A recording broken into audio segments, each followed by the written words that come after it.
The water is black beneath you, not merely dark, but a void that swallows lantern light before it reaches the wave tops. Wind screams through the rigging with a sound like tearing sailcloth, and rain drives horizontal into your face with the force of thrown gravel. The deck tilts so violently beneath your feet that you are thrown against the rail before you can brace. And when you look for the coastline you were following just hours ago, the rocky headland that should have guided you to shelter, it is gone, erased. The storm has swallowed every reference point you depended on. You cannot see the shore.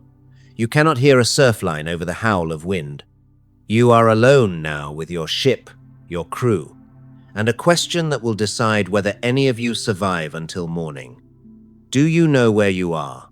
And if the honest answer is no, can your ship survive that uncertainty long enough for the sky to clear? Ancient sailors did not outmuscle storms. They could not power through walls of churning water or outrun a gale the way a modern vessel with engines might attempt. What they did instead was something far more subtle and, in its own way, far more sophisticated. They engineered routines, decision protocols, and redundant systems that made catastrophe less likely even when visibility dropped to zero and their best calculations became educated guesses. The ships that returned from dangerous voyages were not simply lucky. They were built and crewed by people who understood, deep in their experience, that one mistake in the dark could split a hull on rocks never seen, that a single broken mast meant drifting helplessly until fresh water ran out, and thirst killed everyone aboard, and that a missed landfall could transform a profitable trading voyage into a floating graveyard. The ocean did not forgive errors, but it did reward preparation specifically, the kind of preparation that happened long before any storm appeared on the horizon. Here is the deeper truth that framed every ancient voyage. Survival was rarely decided in the moment the waves rose highest. It was decided in the weeks, months, and sometimes years before the sky ever turned black, in choices so mundane that the sailors making them rarely thought of them as life or death decisions at all. Start with what experienced mariners knew about their enemy. Storms were not entirely random. In most maritime regions, generations of accumulated observation had taught sailors that certain seasons brought predictable weather patterns that could not be controlled but could be anticipated and avoided. In the Indian Ocean, the monsoon winds reversed with the calendar, making certain voyages possible in one half of the year and suicidal in the other. Winter gales made the North Sea and the Atlantic grimly dangerous from late autumn through early spring. Ships that ventured out in those months accepted risks that sensible captains refused. In the Mediterranean, regional winds like the Mistral screamed down from the continent with sudden violence, while other named winds had their own reputations and seasons committed to sailors' memory. Voyages were timed around these patterns with a caution that sometimes looked like superstition but was really hard-won actuarial logic. The ancient sailing season in the Mediterranean traditionally closed around late autumn, reopened in spring, not because winter sailing was impossible, but because the probability of catastrophic weather rose so sharply that no captain would gamble a ship, a cargo, and a crew against those odds unless desperation forced his hand. But timing only reduced exposure to danger. It could never eliminate risk entirely. Even in favorable months, storms arrived without warning, blowing up from calm skies in mere hours, catching vessels in open water, far from any shelter. The question became, what could a crew actually do when the wind rose faster than anyone expected, when the horizon vanished behind sheets of rain, and when the sails that had been carrying them steadily forward suddenly threatened to capsize the vessel entirely? Here is where trained seamanship diverged from luck. A knowledgeable crew reefed early, reducing sail area before the full force of the wind struck, because a sail caught over full in a gale could rip apart, split the rigging, or generate forces that snapped the mast like dry kindling. The captain made hard calls about heading, sometimes turning to run before the wind, accepting lost progress to keep the hull stable, sometimes heaving to with minimal canvas, riding out the worst nearly stationary, sometimes accepting controlled drift rather than fighting a battle the ship could never win. Cargo and ballast had been stowed with this exact emergency in mind. Poorly loaded weight, too high in the hold, too loose, too shifted, would make the ship roll unpredictably at precisely the moment when steering mattered most. The ballast stones lining the bilge were not wasted space. They kept the center of gravity low enough that the vessel would right itself after a massive wave pushed it past angles that sent passengers screaming. A well-ballasted ship was forgiving. A poorly ballasted one might roll too far once and never come back up. But here is the catch that turns ancient storm survival into a genuine puzzle. Even with flawless seamanship, a ship still had to know where it was. Position mattered not only for reaching a destination, but for staying alive through the night.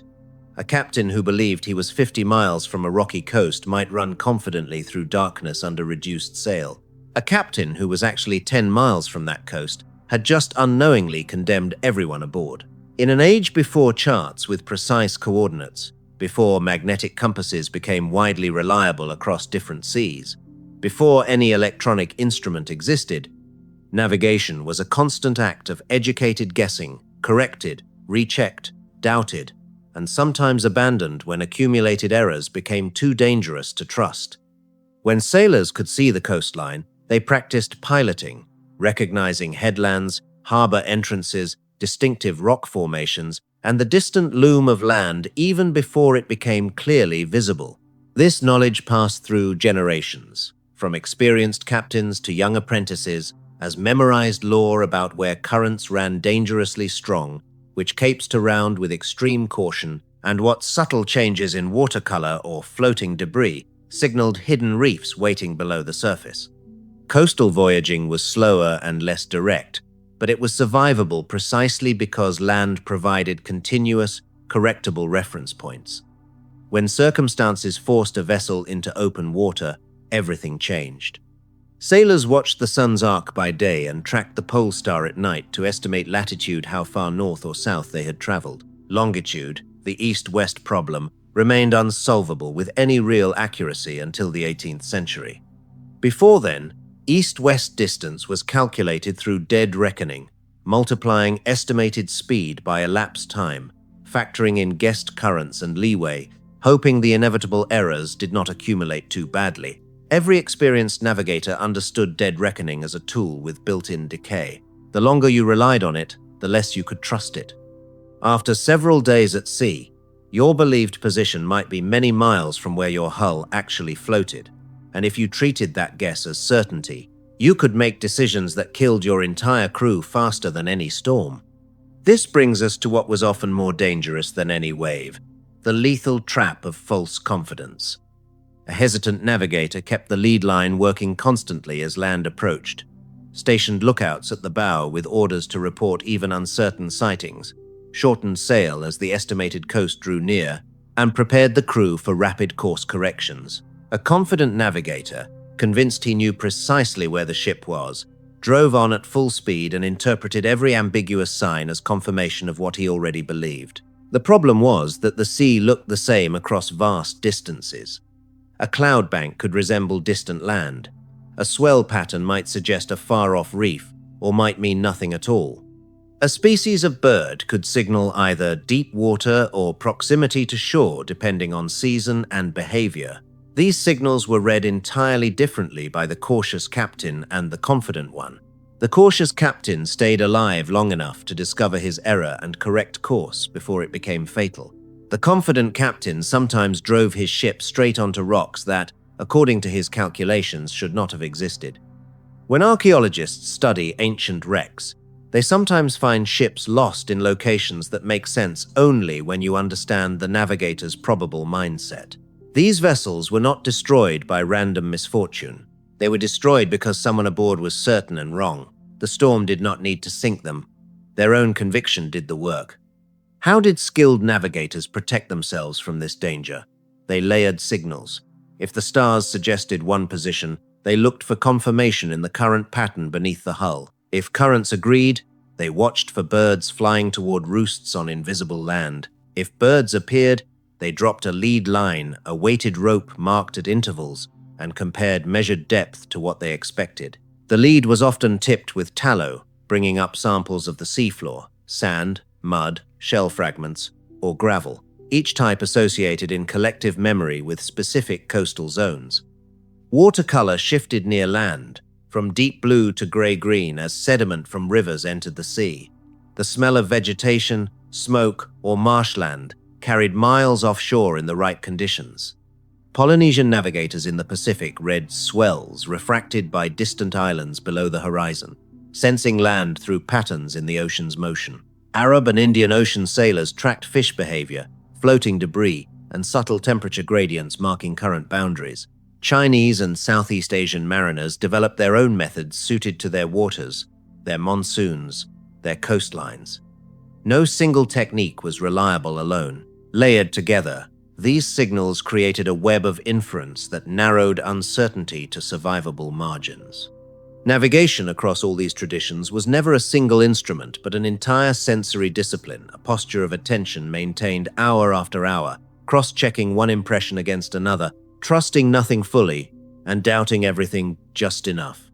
The ships themselves were designed for a world where things went wrong. Clinker-built hulls of the North Sea and Baltic overlapping planks, riveted together, flexed with the waves, rather than resisting them, absorbing shocks that might have cracked a rigid shell.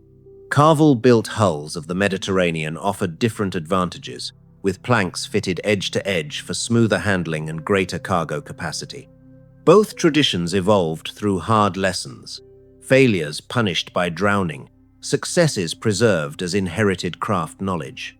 Steering systems ranged from side-mounted steering oars to sternpost rudders, each with trade-offs in control and vulnerability to damage. Rigging designs varied enormously across regions and centuries, but common logic often applied.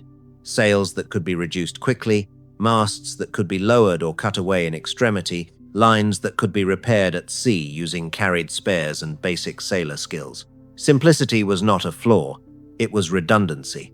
A rope any crewman could splice with a knife and steady hands was infinitely more valuable than an intricate mechanism that left the ship helpless once broken. Every serious voyage carried repair materials, spare planking, caulking compounds, extra cordage because experienced captains assumed damage would occur. The question was never whether the voyage would test the vessel, but whether the testing would find a weakness too severe to overcome. Ships that survived multiple voyages often show archaeological evidence of repairs made at sea or in distant ports, timber patches, and replaced fastenings marking the history of crises weathered and overcome. Yet the most sophisticated survival system aboard any ancient ship was the crew itself. Watches rotated through day and night to keep rested eyes on the horizon and alert hands ready at the lines. Roles were assigned so that when crisis struck, every man moved to his station without hesitation, without waiting for orders in the chaos. The captain commanded over all, but a trained crew functioned as distributed intelligence. The lookout reporting changes in watercolor ahead, the helmsman sensing the ship's mood through the tiller, experienced sailors scanning canvas for early strain.